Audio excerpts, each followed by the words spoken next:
Okay. That worked just fine. So what I was demonstrating there, with the assistance of my ornery teenage daughter, thank you, was the 1 to 3 inch punch made infamous by Bruce Lee. But what I really want to talk about was this Re-breakable board from Strikeforce I got on Amazon. It was probably about about $20, $30, something like that. They have different colors for different difficulty levels. I went right ahead with their most difficult one, which is this black one. It's supposed to represent a 1-inch pine board. And I first saw this on, I think it was Sensei Seth's channel. If you haven't seen his channel, he does a lot of karate stuff. Recently, the 1 to 3 inch punch by Bruce Lee has also been kind of regaining a little resurgence and some popularity. It was on Stephen Wonderboy Thompson's channel. So I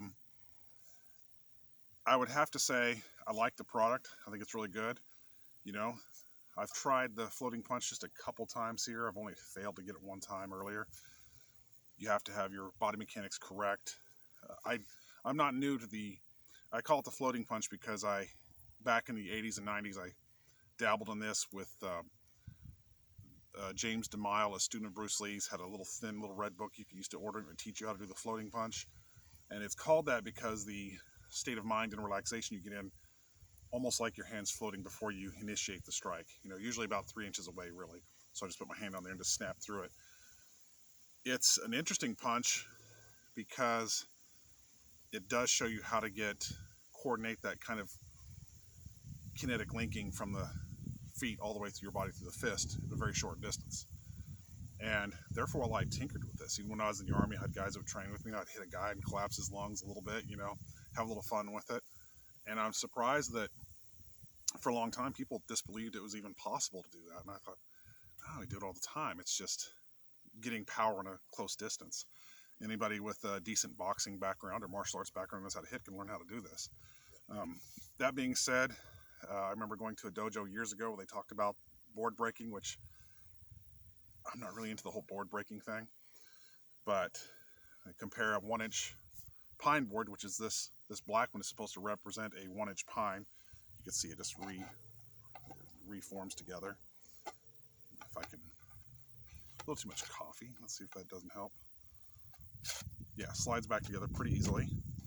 It does give what feels like that correct amount of resistance as far as what a 1-inch pine board gives. So it's re-breakable, obviously. Little thin kind of cushion to keep you from really banging up and cutting or banging your knuckles if you don't want to injure yourself. Very, very well built, very convenient. I like the product. Like I said, an old dojo I went to a long time ago had made the statement that, you know, a 1-inch pine is the equivalent to breaking one rib, right? If you could do that, you could break somebody's rib. So theoretically, with this floating punch, I get in close, I can smash somebody and break a rib. That being said, I don't know if that is truly a more accurate, I don't know if that's truly an accurate representation of one rib. Obviously, there's a curvature to the rib cage, there's a musculature, there's the angle you're going to approach it. Sure, is it possible?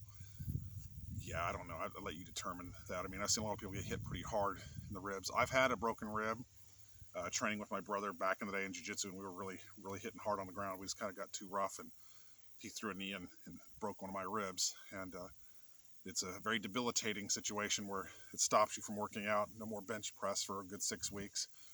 That was back in my younger days. But yeah, I like the product. I think it's fun. I think what it's good for is, say you are doing the floating punch, which I know it's kind of a niche thing. It's good in the sense that you can really test whether or not you're doing it correctly. It's a very repeatable, inexpensive product, a technique to test, a tool to test your technique. That's what I'm looking to say. Sorry, it's been a long day. I've been studying a lot today and doing a lot of work today. But yeah, I do think it's a good value. For me, I think I will use it exclusively almost for testing. Now, maybe there's newer students to martial arts that need to learn how to apply their power whether it's from a full range punch or kick. This might build their confidence to show that they're doing it. I've never been a huge fan of breaking things. I don't think it's really a truly relevant skill. But I do like this when it comes to just testing the 1 to 3 inch punch or floating punch. That being said, there are some mythological things. I wanted to point this out there.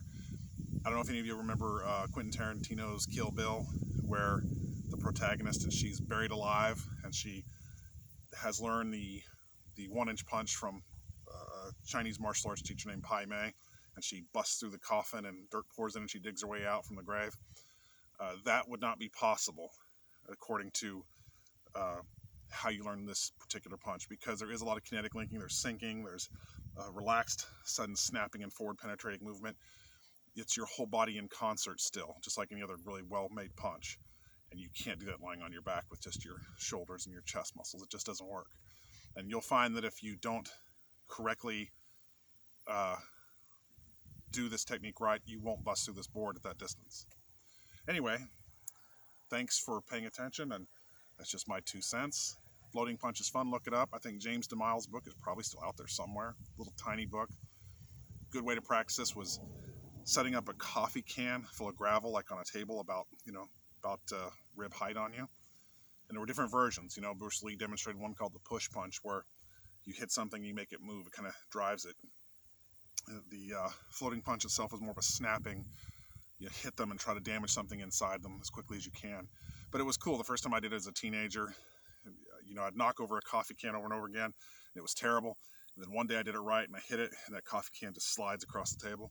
So it's a cool effect. Anyway, I'm kind of rambling on. I enjoying the great weather, and hope you all are too.